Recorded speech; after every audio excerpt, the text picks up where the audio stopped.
Did the church invent hell to scare people? Is hell real? Or was it invented by the church to scare people into obedience? Most of us associate hell with eternal fire and damnation. But did you know that the concept of hell as we know it wasn't really part of early Christian teachings? The term hell doesn't even appear in most of the original texts of the Bible. In fact, it wasn't until the medieval period that the idea of hell as a fiery, eternal prison was developed.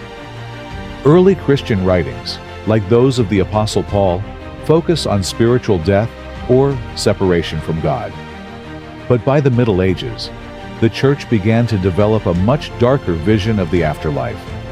Hell, as a place of eternal fire and punishment, was popularized in part to keep people in line.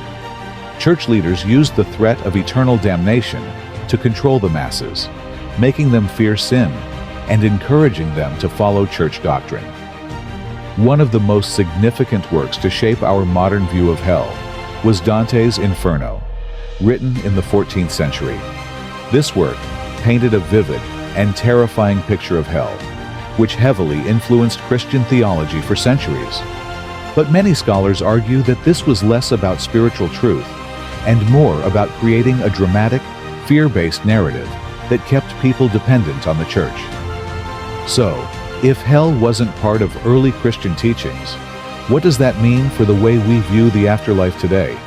Was hell invented to control people's behavior, or is it a divine truth? Let me know your thoughts.